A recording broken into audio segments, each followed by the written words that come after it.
Ladies and gentlemen, my name is TotalBiscuit. I'm here to ask and answer one simple question. WTF is Scrolls. This is the new game from Mojang. Yeah, I actually haven't done a WTF Is of any Mojang game. That's because they only had one of them. That being, of course, Minecraft, which we do not speak of on this channel. Scrolls is currently in open beta. It's very much in a beta that you can pay your way into if you so desire. Or alternatively, just wait for it to come out one way or the other. And it's a CCG, collectible card game. However, it has a few interesting and rather unique twists that make it somewhat unique. Yes, unique twists do tend to make things unique. I know. My in-depth analysis is flowing right here. You can see the ideas streaming like a rainbow of intellectual color from my brain. I'm an idiot. Anyway, Scrolls. Let's look at the options menu. Here's the FOV slider. It's a card game. You don't have to worry about the FOV slider. It is a two-dimensional game. It should, in theory, run on anything unless it was coded by idiots. Which, to be fair, it is Mojang. It is a possibility. But then again, it's not made in Java, so that probably helps a lot. Anyway.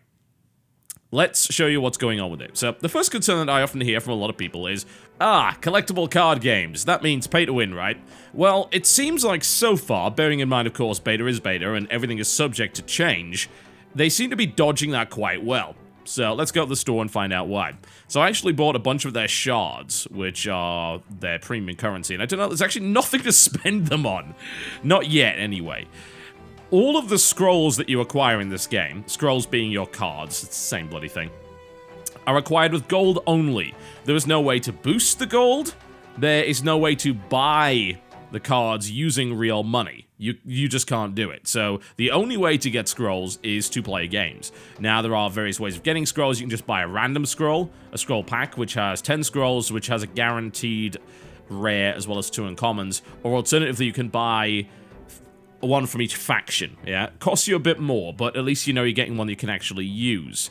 So I'm going to buy a couple of these, and I'll show you what's going on with it. But before I do that, I want to show you the rest of it. So, every week, you apparently get 6 cards that are given to you, and you can purchase any one of them for either gold or shards. So, in this case, I think stuff like this is probably really rare. I can't be 100% sure on that, but considering the cost of it in shards, it seems like that's probably worth quite a bit. Looks like there's 2 commons, 2 uncommons, and 2 rares. I bought Violent Dispersal earlier for shards. And as I said, it's 6 randomly selected ones.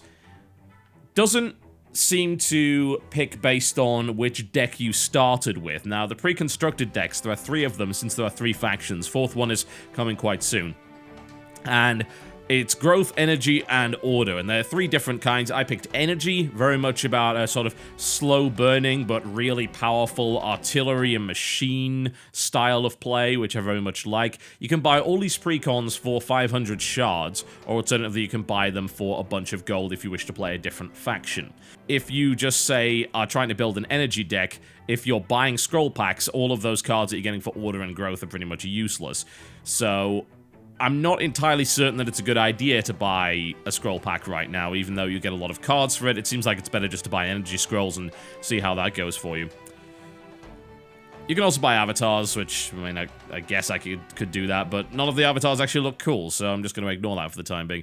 The shard cost is right here. 600 shards for $5, 2,900 shards for 20.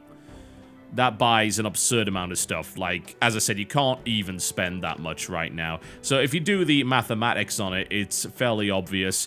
50 cents for an uncommon, which would mean that it's about $1 for a rare card, and even less than that, 25, 30, 40-ish cents. My basic mathematics is terrible. You get the idea for one of these. And then these precon decks can be picked up for less than $5 each. Aside from that, the business model that they're doing right now is basically a $15 purchase for the game up front. So, up to this point, they've done a pretty decent job of actually dealing with this whole idea of pay to win. What you can also do is actually sell cards, which is quite nice. Selling cards will enable you to... Let's find out. How much is, say, Frostgale worth? It's a common spell. I'm going to sell that. 25 gold, basically. So you can sell the cards that you don't use for gold and then buy stuff that you actually do need. Let's buy a few energy scrolls, shall we? See what happens. What do we got? End of Reason. This looks pretty imber. I don't know if this is rare, uncommon, common. If there is an indicator, maybe it's the border of it or something. I don't really know. Sacrifice all units you control with a non-zero cooldown. Each unit sacrificed this way deals 2 damage to enemy opponents on the same row. Nah, that might be very useful.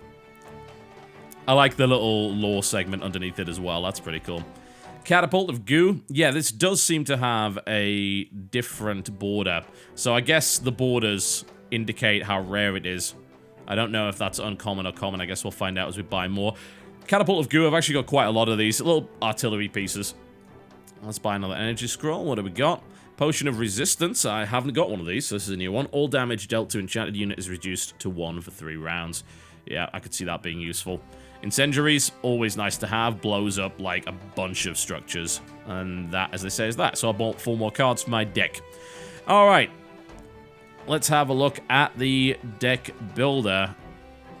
I think that one's a rare, actually, as well, by the looks of it. Or is it an uncommon? I think that's an uncommon. That seems to be slightly more orange. Yeah. So I assume that's uncommon. These are common, and that's a rare. So, not exactly well explained, but easy enough to figure out eventually. Alright, so let's go to the deck builder and show you what's going on here. So, welcome to the deck builder. This table down here is where you're going to be building your deck. So, I'm going to load up my pre-constructed energy deck, and it's all over the bloody place. Thankfully, it will rearrange itself. So, there you go. You do have the ability to filter cards up here, and it seems like you can sort them by name or cost up to the top, although you can't seem to do that down here, which is a little bit strange. It would be nice to be able to look at a breakdown, for instance. I don't think there is one. It does tell you creatures, spells, structures, and enchantments, but it doesn't tell you a breakdown of how many of each number you've got, which is actually very useful, as you're probably well aware if you play CCGs. I don't really want to screw with my deck right now, simply because I haven't played enough of it yet to know what's good and what isn't. So I'm going to stick with the pre-constructed energy deck as we go forward in this particular video. Okay, so, the arena. This is where things actually really go down. You've got tutorial, which explains the game very nicely. Quick matches, ranked matches. You can play quick matches in single player against the AI as well, and trials. Now, these will give you gold. In fact, I believe you actually get about as much gold for doing that as playing an online opponent. So we can play a trial and then maybe do a online game just to get things interesting. Trials are a bunch of different challenges against specific AI opponents with specific attributes. So if you want to go for something like this, the hardest one, Unrelenting Foe, blow up 3 of your opponent's idols to win. That's actually the win condition for pretty much every game. And you'll see what that means in a minute. Any unit played by your opponent comes into play with the Machination Mindset. Well, this is a tricky one. And Blast Strike buffs. So that's pretty tough. Right, there's a lot of pretty stuff. Your opponent begins a battle with 3 Jakal Skirmishers. Yeah, so these ones are a little bit easier. These idols begin with 5 health instead of 10, so they're easier to kill. But he does start with a Knight Scholar and an Honorable General. Alright, we'll do Men at War, and we'll use the pre-constructed energy deck for that one. Okay, so, welcome to Scrolls. This is what it looks like. So what's going on here? I thought you said this was a CCG. Why is the hex-based stuff going on? Well, it's a mixture of the two. So these scrolls down at the bottom are the cards that I currently have. It will randomly draw a new one from my deck every turn.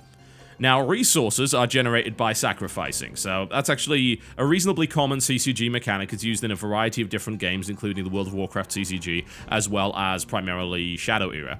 And that means I need to take something and get rid of it. Well, this looks like a pretty tough deck, so I'm going to get rid of Inferno Blast, because that is 1 damage in a little kind of hex flower there. That's not going to really do much for me at this stage. So I can either sacrifice it for resources, or I can sacrifice it to draw 2 new cards. So that's the primary card draw mechanic in this game, sacrificing an existing one. So you can quickly get cards back into your hand if need be, as long as you're willing to throw something away for it. So, there we go, that's resources. Alright, what can I afford? Well, I actually started with some resources in this particular map, which was quite nice, so that gives me a little bit of an edge. You kind of need that, considering they started with 2 really tough units to begin with. Kind of makes sense. So I now have 3 to begin with. So, what do I want to do? Well, I'll probably place a useless contraption. These are kind of what you would think. However, I can rig it. So I'm going to enchant it with a improvised explosive device, which means that once it gets killed, it's going to explode and do damage to whatever kills it. So it looks like next turn it's going to get hit by that Night Scholar, so it's going to take him down to 2, so I should be able to pick him off after that, which is good. I don't want this guy to stick around, because every time his countdown reaches 0, it actually draws a scroll for the opponent. So getting rid of him is pretty important. Don't want that. Alternatively, of course, he can attack with it instead, and he hits pretty hard, so... The aim of the game is to take down 3 out of 5 of these idols, as you can see. So we both have 5 idols. Mine have 10 HP. His have 5, because that's just the way that this one is set up. And you attack them by having a creature on the same line that is not intercepted by anything. So if I put a creature here, it's going to hit the first thing in that line, which is this guy, yeah? So he's going to be taking the pounding, not the idol.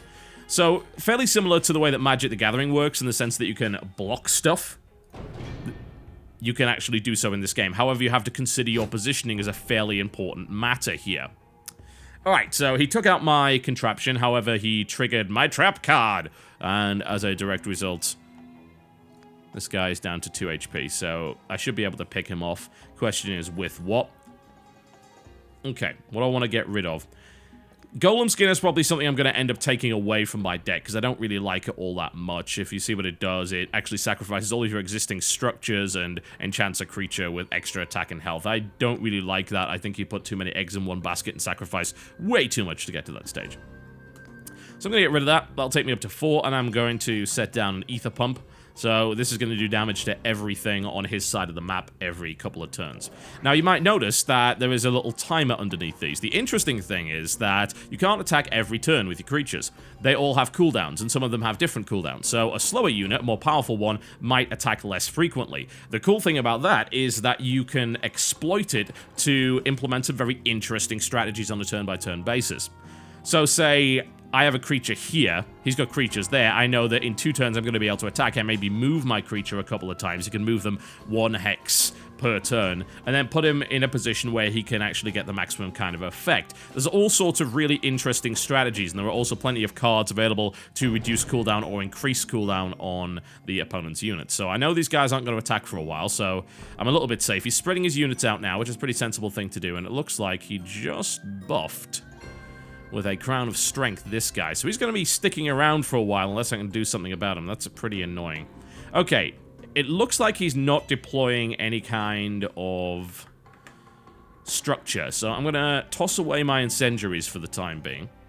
I'm trying to get my Cannon Automaton up, which is a very powerful unit. In the meantime, I'd like to deploy a Catapult of Goo. Now, these guys are lobbers, yeah? Lobbers are artillery pieces that will actually attack a specific area on the board. So if I put it here, you can see the pulses there will indicate exactly where it's going to attack.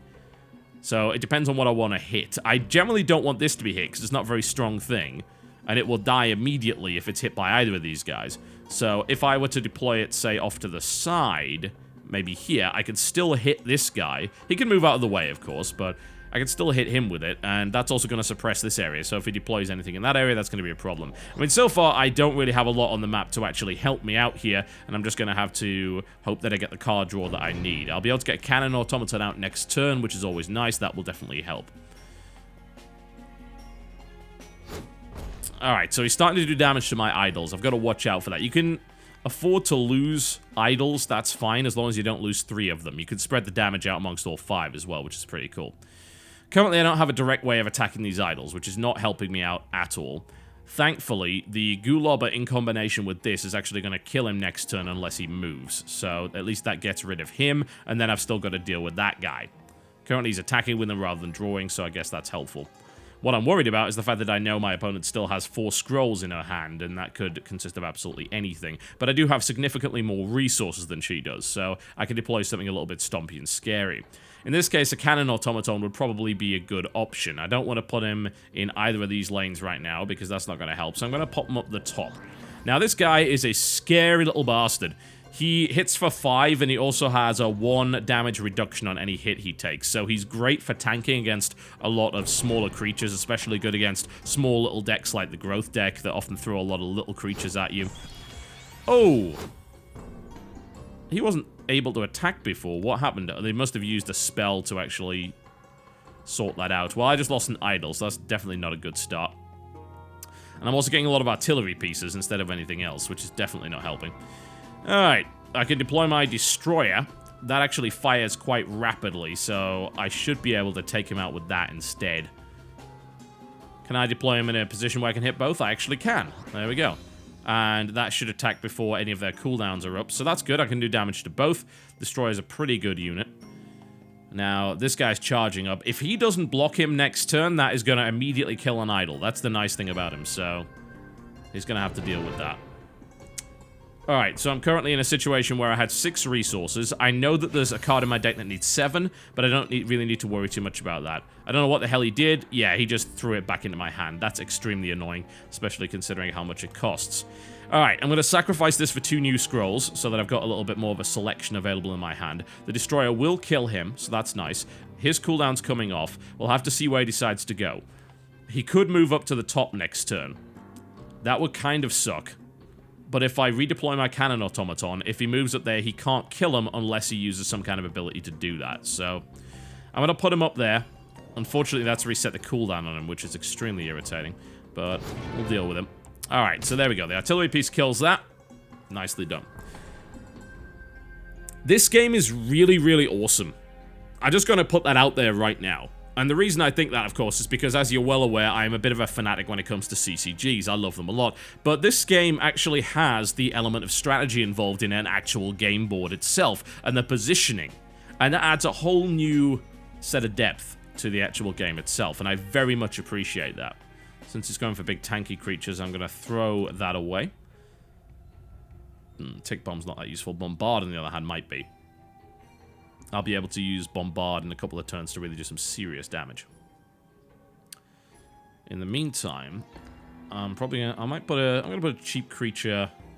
Actually, there's no point because he's not going to attack in this direction. I'll put a cheap creature in front of my destroyer to make sure he doesn't get taken out immediately. I can use that to tank for him.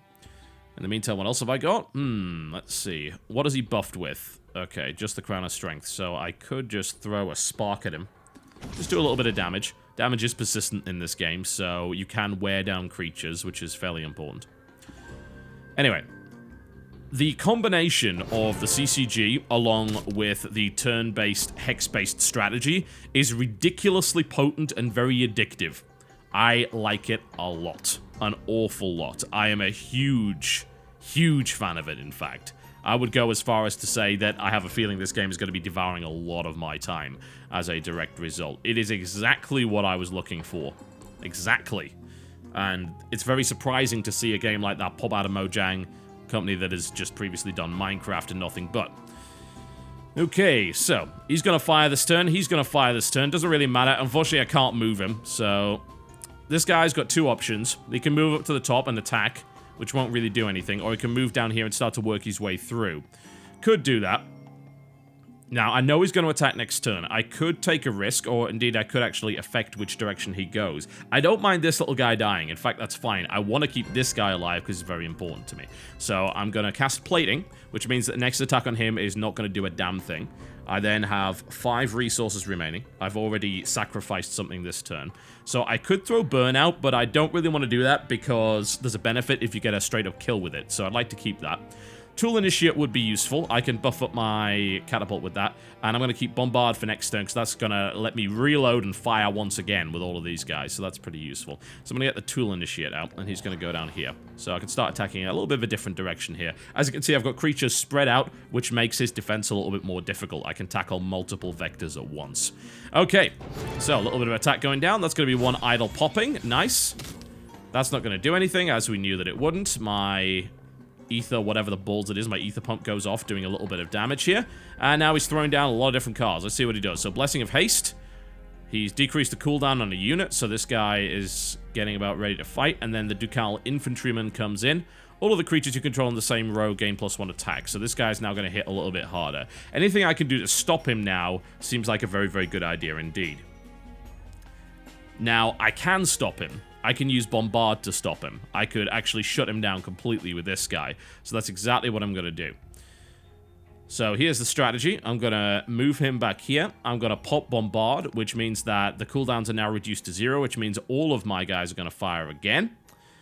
And I still have enough left over for a Gravelock Outcast as well, so I can start to put pressure down. I'm starting to build up a nice little line on this lane to apply pressure to this idol, so he's about to go down. His most valuable creature just went pop, so he didn't see that one coming, certainly, and now he is left with very little. However, he is able to summon a lot of stuff from his cards, of course.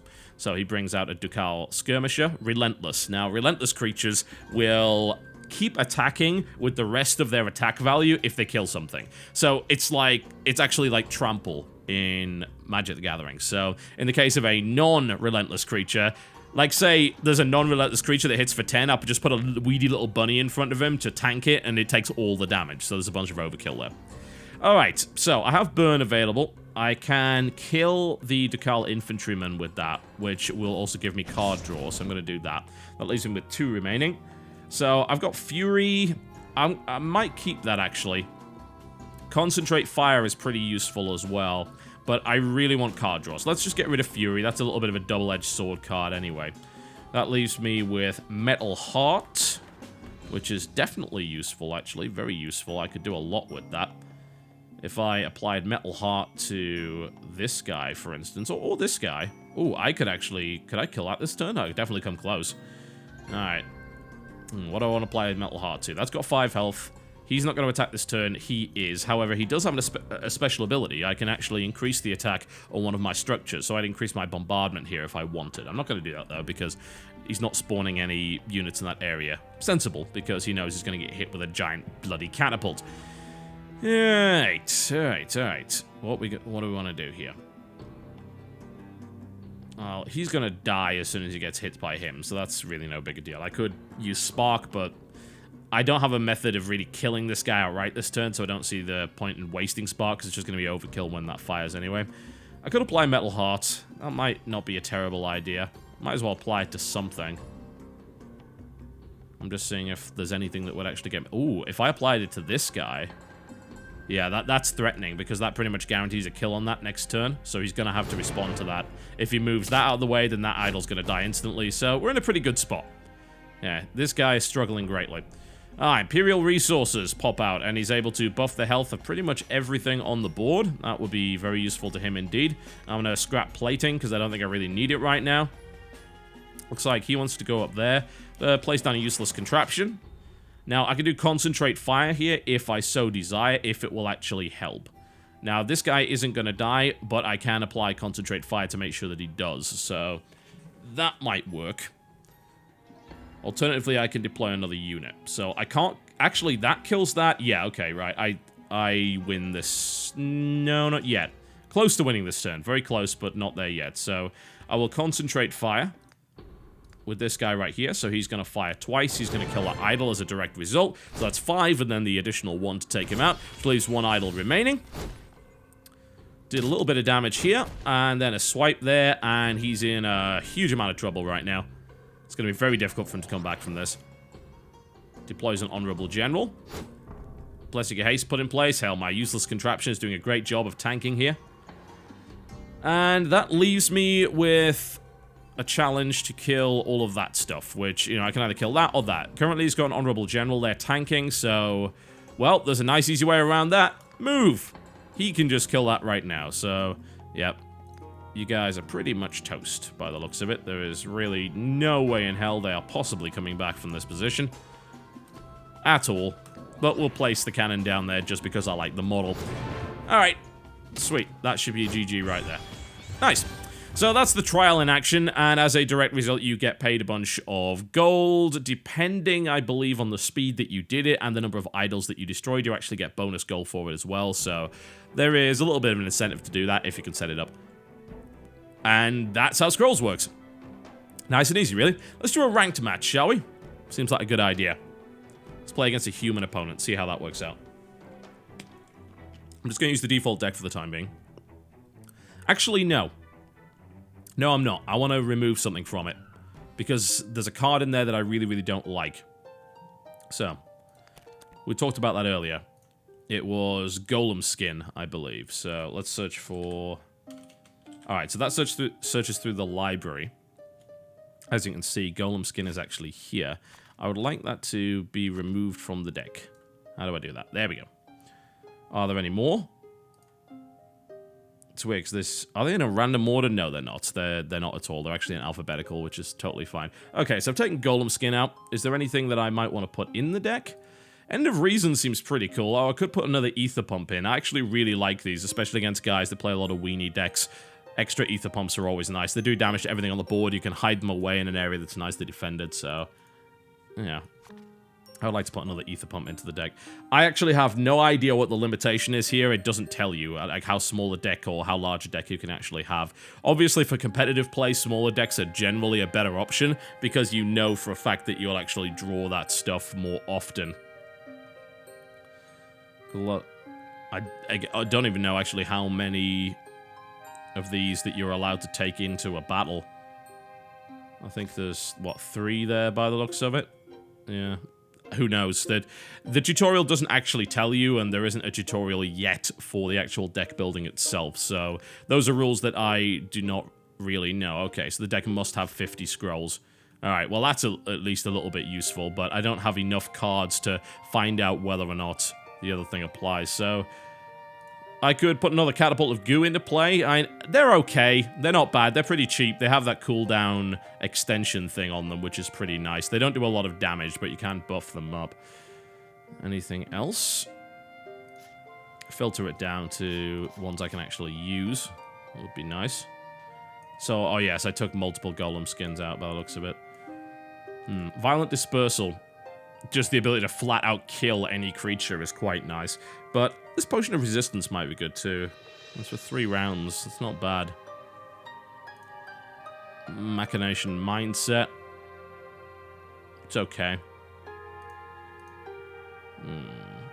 I will take End of Reason because it's actually crazy. So I just like the idea of having a card that can do that. Alright, let us save the deck. That will be Energy 2. Electric Boogaloo. Alright, let's take it into battle, shall we? Ranked match time. We're going to take Energy 2 Electric Boogaloo into it. And at the moment, there's a lot of players. So much, in fact, that it's pretty... I wonder if you can trade, actually. Someone's... Oh, you can trade. Cool, there is a trading system. There is a trading system. That is super useful. I also didn't click the match, so I didn't get to play it. You've got to click it. If you don't, then you don't go in automatically. Okay. Alright, here we go. So, what to sack first? Well, not entirely sure what he's playing, so it's hard to know what to get rid of first, which is a little annoying. It would be nice to know what his deck is, but I guess it's not going to tell me. I guess it's possible to... I don't think it's possible to mix energy types. I'm going to have to look into that. Alright, what to get rid of? So I've got a lot of nice low-cost stuff. I think probably Ember Bonds. I'll get rid of that. That seems like a more of a situational card. Alright, so let's see if we actually learn anything about this guy's deck. Or what it consists of. I would imagine that a lot of people at this stage are probably using more constructed decks because the open beta has just begun, but who knows if there was a wipe or anything like that. Oh, cool. My first Ether Pump is there. That's always nice. That's something to build towards.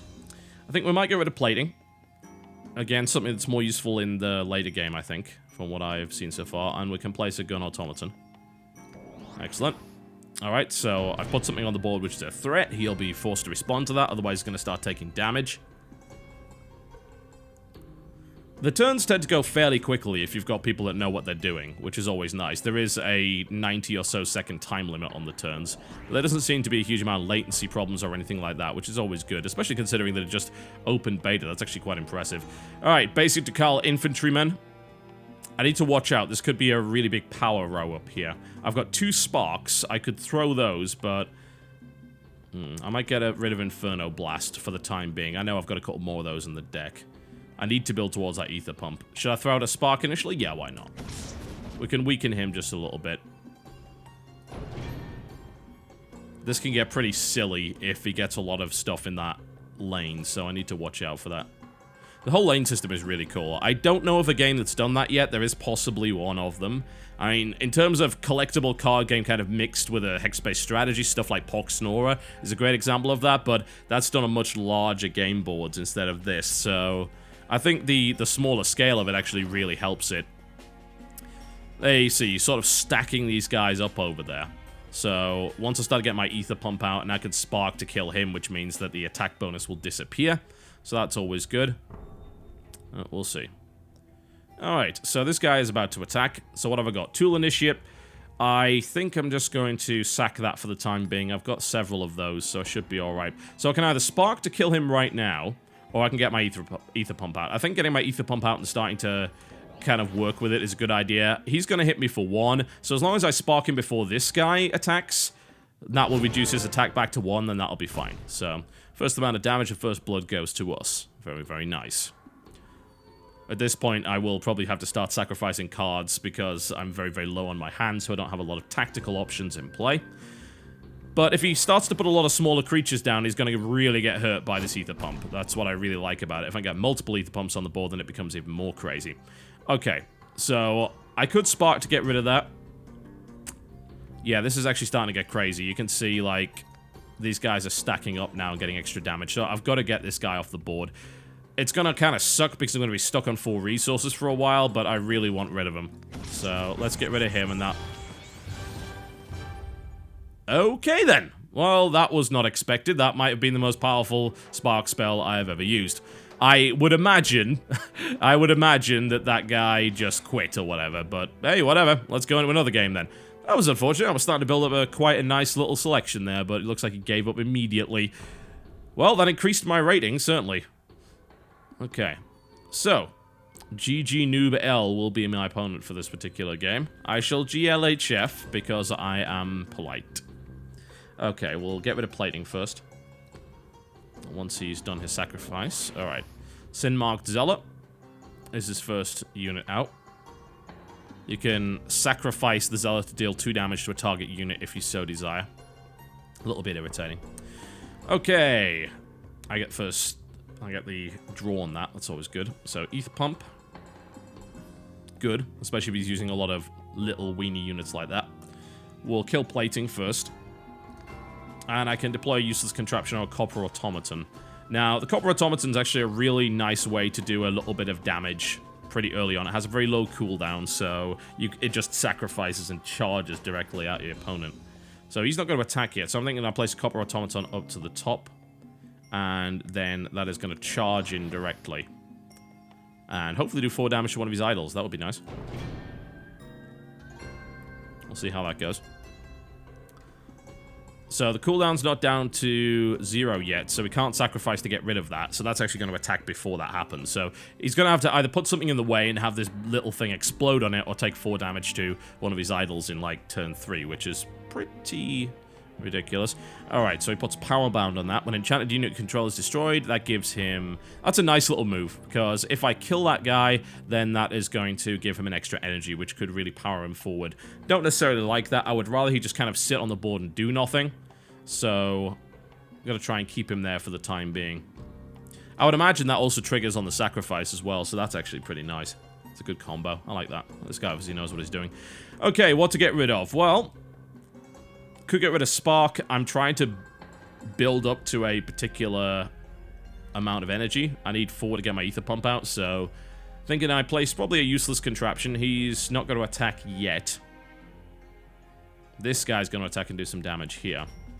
I can get a Hellspit and Mortar up eventually. This is a very powerful unit, but very random, so we'll see whether or not my luck holds on that. Alright, so good amount of damage done to that idol up to the top there, so we can start to really work on that and make it a threat. He's probably just going to attack with him. I can't imagine he's going to sacrifice to get rid of a useless contraption. That seems like a very stupid thing to do. But then, that said, he is doing it to get energy as well. So maybe he does that. We'll see. Personally, I'd keep him on the board at least for a little while. But the problem is you can't sacrifice when he's on cooldown. So you've got to make a decision right then and there as to when you want to use that. Kabonk does 1 damage and gives him card draw. Okay, so he is going to attack. Alright, that's fine. My useless contraption will keep that going for the time being. Cool, we can place a gun automaton, or we can place a Hellspit and Mortar. Placing a Hellspit Immortal at this stage is a bit stupid because this thing attacks any hex on the other side of the board at random. And since he's only got one creature out, it's not going to hit anything. So I don't really fancy that. In fact, actually, I may even sack it. Yeah, I think I'm going to sack it, and Hellspit Immortal is more useful later. So I could get up a Gun Automaton and start to threaten the top, and I think that's exactly what I'm going to do. Put it in the middle here just to give me a little bit of tactical maneuverability. It may be that I want to put something in front of it, maybe they want to put something behind it, or move this to the front. So put it in the center. Gives me a lot of options there. In terms of the directions that I can move. Means I could move one of 4 different hexes instead of one of 3, so it's always nice. Okay, let's see what he decides to do. So far I have a Gun Automaton on the field. I'm working towards my Ether Pump, which is what I'll hopefully try and bring out next turn. I can also, of course, use Burn. Burn will get rid of him. Ah, Mangonel. Alright, those are pretty strong, especially when you get a lot of them. All Mangonels actually get their countdown reduced, so if you start throwing those out, it can become a particularly unpleasant situation. I'll probably have to get rid of Burn here, I think. I'll probably just let him beat on this, because he's not going to die next turn. This actually doesn't hit anything around here, but you still got to be a little bit careful where you deploy stuff. Bear in mind that lobbers don't actually hit idols, so as long as I don't have units in this area, that thing is actually useless for the time being. But I may want to pick it off later. Okay, so what I want to do, I can get my Scattergunner out, which gives me a very powerful ranged attack unit with a fairly low cooldown, which is really nice to have. Or I can start to get my Ether Pump rolling. So that's this choice, and I'm going to sacrifice Burn in order to make that happen, one way or the other. I'm thinking I might get my Scattergunner out. I could put him right at the front, actually, which would let me hit the Mangonel if I want, but I'm actually working on this area here, so I'd prefer to do that. I'm going to put him up there. There we go. And that should do for the time being. Alright, he could... Ah, damn it, I'm an idiot. I just realized he can sack that to get rid of him. He probably will. Yep, I'm a jackass. I shouldn't have done that. I should have put my Ether Pump out because that actually had more health and he couldn't have actually killed it. So that was a mistake by me. Pretty stupid. Pretty stupid. Okay, he's got his Royal Skirmisher out, so this is becoming quite the potent line now. Simply because this Mangonel is going to do damage, it's going to be difficult to pick it off. I'm going to still try and work on these idols at the top here. He still has some damage potential there, though. Oh, dual Ether Pumps. That might actually not be the worst idea ever. I can start to really work these guys down if I get 2 of them out. So I'm not going to sack this turn. Instead, I'm going to place another Ether Pump. Now, this is in a position where it's actually defended, so that's always nice. These guys won't attack until 2 turns, so I'm going to take another shot at that idol, which will take it down to 4 HP, and I might be able to burst it down next turn and work on... Well, not next turn, but work on a different thing. If I have 2 Ether Pumps out, then it's going to do 2 damage to every creature he puts out. That actually kills the Mangonel outright, so that's nice. I'll take a little bit of damage from this Royal Skirmisher, maybe, but we'll see. He may decide to actually dedicate to this lane to start to pick off these Ether Pumps, in which case I can maybe exploit that fact and pick off his Mangonel. So, Crown of Strength. Alright, now things are starting to get a little bit messier, because this guy can now hit for 4, so want to watch out for that. He's also got a lot more health as well. Roasted Bean Potion, move increased by 1. Alright. Now, what can I do? I could throw down Ember Bonds on him, or I could get my second Ether Pump out. I'm thinking of doing that, because he's not really in a position where he can actually directly attack here yet, and even if he does have Relentless and breaks that, it's not going to kill it, so... what do I want to do? Well, I think I need card draw right now. I don't have a lot of options. 4 is a decent amount of energy to have, so I should be okay for the time being. I'm going to sack the Ether Bonds, which gives me access to this. That's quite helpful. He'll probably just attack straight up there, I think. I don't see any reason that he wouldn't do that. I could put a useless contraption down. I'm almost thinking I should have... Yeah. So I could block his attack entirely, or I can get a second Ether Pump in play. I think I'm going to block his attack, honestly. I'd rather he didn't hit that. I could even put plating down, actually, which would completely negate the attack. In fact, I might do just that. So... He's going to smack his head against that, and nothing's going to happen, which is always good. And my Ether Pump is continuing to work its way, and eventually I'll get the second one out. I was thinking rushing 2 might be a good idea, but I still don't know all that much about his deck, so it may very well be that he doesn't actually have all that many creatures, but with smaller stuff like that, you'd think that he would. Could be very buff-heavy. It seems like there's an awful lot of buffs going on. Okay, so he takes his resource up to 6, so he has a significant advantage over me with that, but I have to wonder if he's got any 6 resource cards in his hand that can actually... Oh, yes, he does. An Honorable General. Bollocks. And that's not going to help at all. And, of course, he's going to move and then just kill my dude. Yep, should have seen that one coming. I keep forgetting. People can move in this game. Oh, yeah. Oh, yeah. Damn it. Alright. Get my second ether pump out, I think. I could put that one there, but that's going to get hit by the mangonel. Admittedly, I'm hoping I can take that out. I'll put the second one there for the time being. So I've got those 2 ether pumps. They're going to do some damage, but they're not going to kill anything yet. So, do I sack the Gravelock Avatar? Yeah. Okay, so that gives me a couple of options for next turn. I really do need to get to 6 resources, but a lot of my resource cards in this particular deck are between like 1 and 4, so I should be alright, at least for the time being.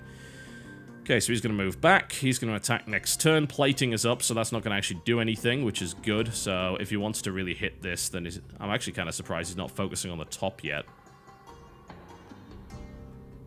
Because that's where his weakest unit is. He's going to be able to attack in a couple of turns, so I've got to worry about him. At least they're ignoring my ether pumps, and that's going to start to really tick down the health of everything on the board there. Just got to survive. They're all clumping up as well. I'm really hoping for a nice destroyer or goop cannon that I can use on these guys. Well, we'll see what kind of draw we get. Haven't really talked much about the rest of the game. I mean, I think you should probably be able to guess by the fact that I'm talking an awful lot about what's happening in the game and that I'm really interested in it, that it's a game that I think I'm going to be playing for quite some time. The business model seems extremely friendly. Yes! Yes! Exactly what I needed. A destroyer. Perfect. Sticking a destroyer behind there is going to cause him some serious problems. That's what I like to see. Excellent. Good, good, good, good, good. I think you've probably guessed by this stage that it's definitely a game that I'm very, very interested in playing an awful lot more of. And as a direct result, I would heartily recommend it in its current state. But beta is beta, so who knows exactly what will change in terms of its business model, if anything. It's a really interesting game with a nice amount of depth to it. I think the only problem I've got with it right now is, of course, the lack of factions, but that will be solved through time. It's probably one of the most compelling CCGs I've played in a long time. It's a really nice combo of turn-based, hex-based positional strategy and actual collectible card game stuff with a fair business model, nice art style. The only thing I can say about it is really that the music's very repetitive, but that's very easily turned off. Like, there are so few problems that I currently have with Scrolls right now that it actually boggles my mind. Usually I can nitpick a lot more, but I really like it a lot. It's a huge amount of fun. Okay, maybe the rounds drag on a little bit too long. Maybe that's a criticism. But this guy's actually taking ages for some reason. Alright. Puts down a skirmisher, which is actually going to work its way through. That's also relentless, but these structures have 5 health each, so they should be fine. But having both of these up is going to be pretty powerful. Alright, so as you can see, that did no damage whatsoever, which is always good. I can use a spark if I want to pick something off, but I'd really prefer not to do that. So, I'm going to sack it, which gives me a lot more. Now I have 4 structures. This is where things start to get a little bit real, folks. I can buff this guy up to ludicrous levels. Ludicrous. Metal Heart will give me +4 on an attack. What would be great is to put it on an artillery piece. That would actually be phenomenal. But right now this is only hitting the mangonel at the back. So, not necessarily ideal. I'd prefer to keep it as an area denial weapon rather than a big damage dealer. Okay, Scattergun or a Gun Automaton. We can put down... We can really put down both, actually. There's no point in putting a Metal Heart down yet because it's not going to benefit me in any way. So I'm thinking, actually, I'll put a Scattergunner down the top and then a Gun Automaton. So it's like, hey, look, I'm suddenly threatening the top. You have got to respond to this. You don't have a choice in the matter. And then we're going to save Metal Heart for next turn. Might even save it for the turn after that, which may very well allow me to move down and do some serious damage with either my Scattergunner or my Gun Automaton. I'd probably put him on the Scattergunner, really. I mean, that would make sense. Admittedly, this guy's slightly tankier, but we'll see. So this is going to go down, this is going to die this turn, and then I'm going to take 1 damage on my Ether Pump. Focus is going down here, so that's actually going to break that, and it's actually going to kill my Destroyer as well, so that's a nice little move. He's got 8 attack there, so that's going to cut its way through both. So that's going to leave this quite vulnerable. Unfortunately, my destroyer's down, but at the end of the day, it also denied that area for a while, and yeah, it was going to die eventually. So it's not too big a deal. He still has to respond to this, otherwise he's going to lose an idol here. Damage-wise, I haven't taken too much. I've only taken a single point so far, so everything's hunky-dory for me. This guy is taking a while. That's the one thing I hate about CCGs. Like, what are you hiding back there? What kind of decisions are you trying to make? He's got 5 resources and 4 cards available, so Lord knows what he's got in play. But he is taking bloody forever to get through this. Health-wise, he's starting to buff these guys up pretty hard, so... Oh, he's going to actually smack his way through. He's going to kill one of my ether pumps. Actually kind of surprised he's prioritizing that over doing a lot of damage. Time is now running out for him. Puts down a second unit. And time is out. So, oh, casts a Frostwind as well. And that's going to kill that. Alright, suddenly a lot of my defense is gone, so that's kind of going to suck. I do have Concentrate Fire, but I can't really use that on anything yet. So, do I want to Metal Heart buff something up to ludicrous levels? Not anymore, because I don't have any structures aside from this one, so I'm actually going to sack that to get something more useful. Alright, does he have anything that can attack next turn? No. Always good to know. Always good to know. I have a Goop Catapult. I'd like to place it in an area that isn't really gonna... There we go, yeah, that might be a good place to put it. And I can put down a useless contraption, then I can use Concentrate Fire next turn to do serious damage. Now, what I would like to do... Obviously, I can kill that without too much of a problem. What I would like to do is do damage to that. So I'm just considering... Because this once these fire, this is going to overkill. Concentrate Fire would actually allow me to do 8 damage, which would be pretty crazy with this guy. If I keep that in reserve and then pop off a shot as this guy is about ready to fire in this direction, he's not going to expect that. Aside from that, useless contraption. Probably in front of my ether pump. I just want to keep that alive, so anything that slows that down will be useful. These guys can't attack for another 2 turns, so I think we're good. Okay. Situation's still okay, but this could very much turn around badly in a second, because I don't know what cards he's got in his hand. He has a good amount of resources, more than I do, but since I haven't had a cannon automaton out yet, I don't need 6 resources. So 5 is fine. There's also a 7 resource card in my deck somewhere. I rarely get to use that one. Royal Spearman out. So we have... Oh, well, that's very convenient. Thank you very much. I mean, he's eventually, of course, going to attack the Goop Catapult, but that means that the Goop Catapult's going to hit them first and do some damage. It's also got a cooldown extender on it, which is quite nasty. He may choose to move his stuff out of the way. And he could actually kill that. If he moved that down there, he could kill the Goop Catapult before it fires, unless I'm able to do something about that, but we'll see. If he wasn't able to, then the Goop Catapult would hit everything, which would actually be quite nice. Alright, he's going to move forward in that position. So he's not going to be able to actually attack that now. That's good. Good to know. Repositioning all of his stuff. That Goop Catapult's still going to hit 3 things.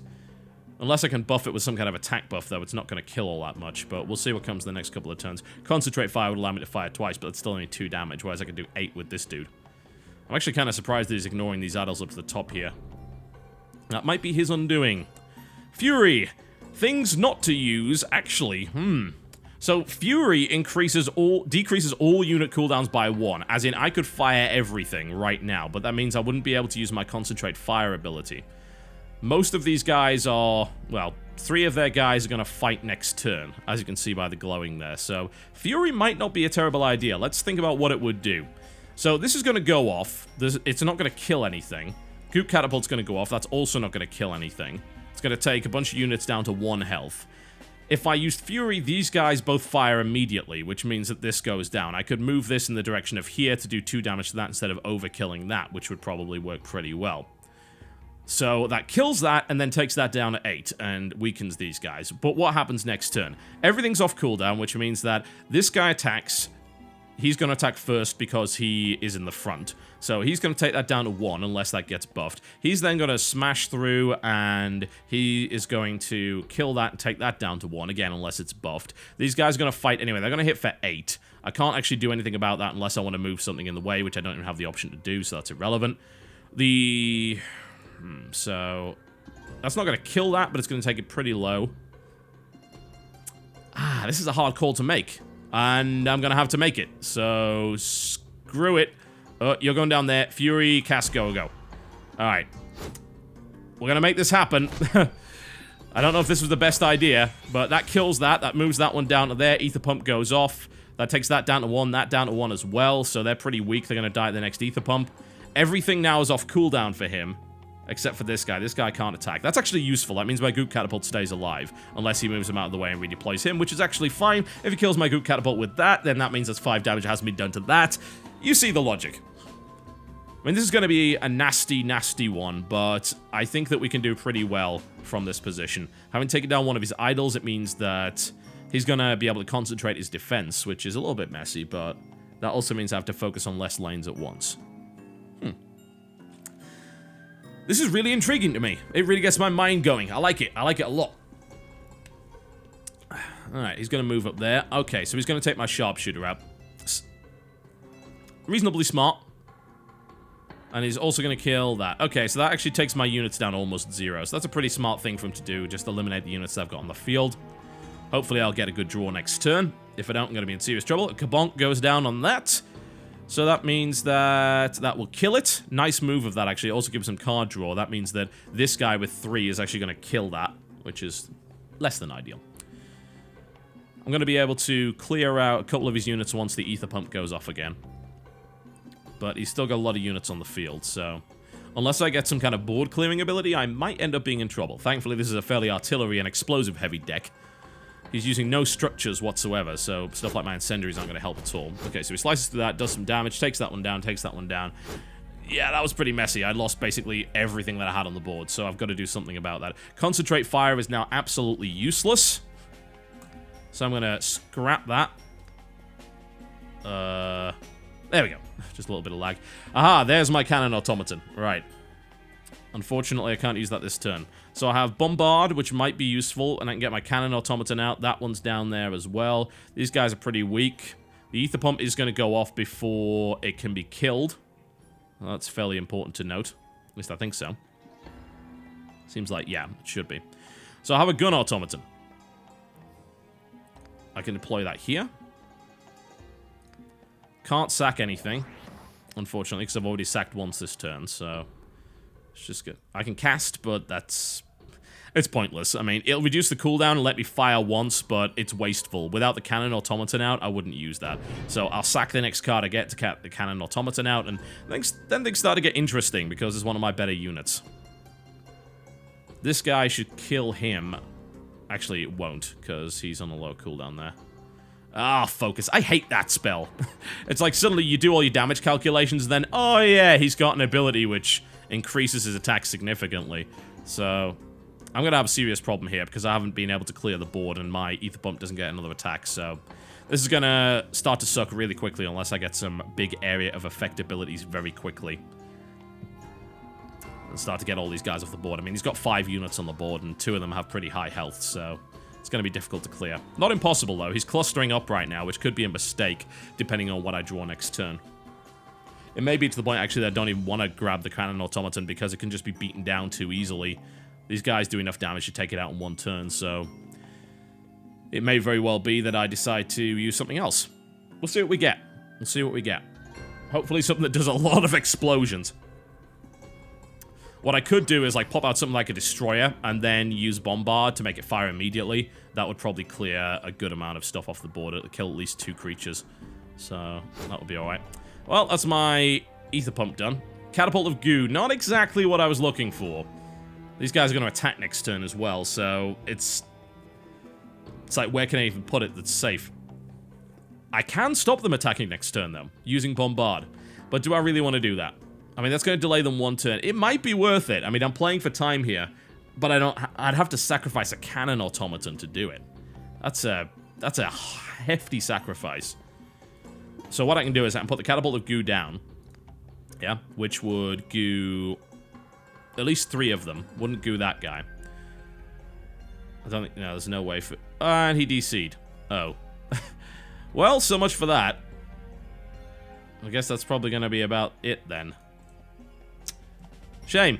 Well, so much for that. That was my WTF Is of Scrolls. As you can see, DCing is apparently a pretty severe problem with the game right now.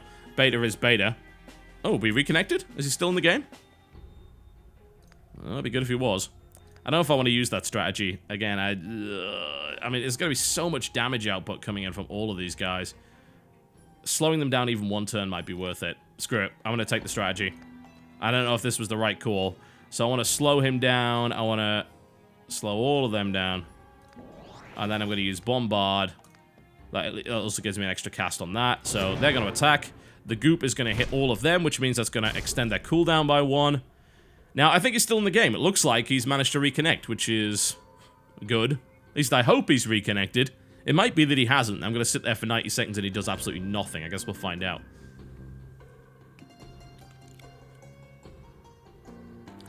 So that slows him down. At least none of these guys, except for this one, will attack this turn.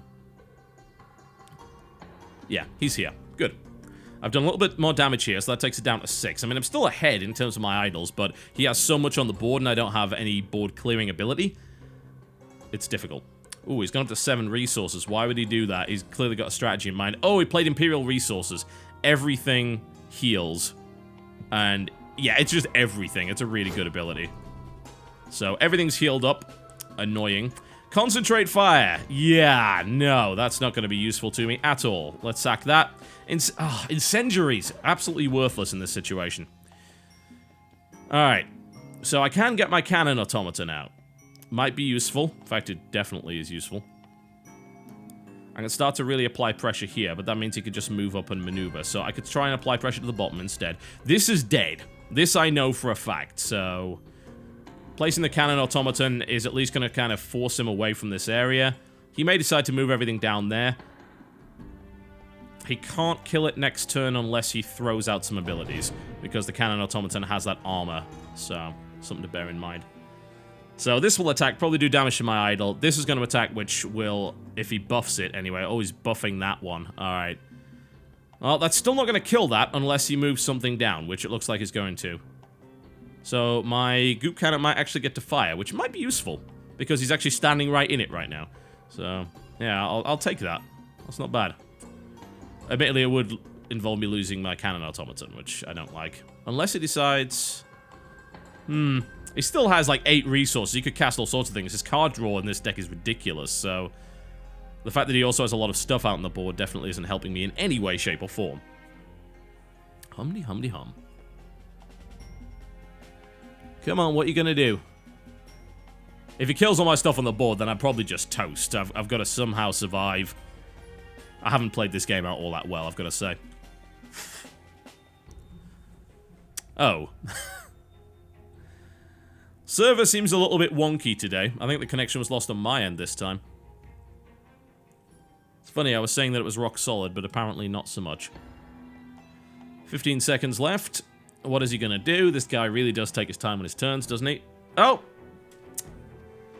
Beta is beta, I suppose. Ladies and gentlemen, my name has been TotalBiscuit. Take a look at the beta version of Scrolls. I guess we don't get to see that game play out. Thank you very much for watching, and I'll see you next time.